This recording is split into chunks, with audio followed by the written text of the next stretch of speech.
இப்ப தர்மமும் அதான் நம்ம காசு கொடுக்குறாங்களா அது வந்து தர்மம் தானே சொல்லுவாங்க. கண்டிப்பா அது தானம் தர்மம் பேர் தான் வேற வேறையே ஒழிய ரெண்டுமே ஒண்ணுதான். ஓகே.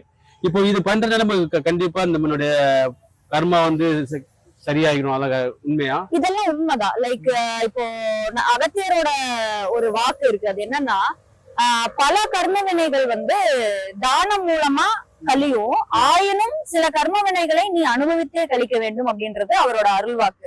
சோ அதனால ஒரு சில கர்மாஸ் தான் வந்துட்டு நீங்க தானம் தர்மம் பண்றது மூலமா கழியுமே ஒழிய ஒரு சிலதெல்லாம் வந்து நம்ம அனுபவிச்சுதான் கழிக்கணும். சோ அதனால தான தர்மம் வந்துட்டு ஒரு சிறந்த வழியா தான் இருக்கு எப்பவுமே. ஓகே. இந்த தானத்தை பத்தி நிறைய இருக்கு, ஞான தானம் ஏதாச்சும் ஒண்ணு இருக்கா? கண்டிப்பா. இப்போ வந்து எப்படி நம்ம சாப்பாடு வந்துட்டு நிறைய பேருக்கு வாங்கி கொடுக்குறோமோ அது வந்து அந்த ஒரு வேளை பசியதான் வந்துட்டு சால்வ் பண்ணும். அது இதே மாதிரி ரத்த தானம் இல்ல வந்துட்டு எல்லாமே வந்துட்டு ஒரு ஒரு இங்க இருக்கிற வரைக்கும் தான் அந்த ஒரு விஷயம் வந்து அவங்களுக்கு ஒரு திருப்பி கொடுக்கறது.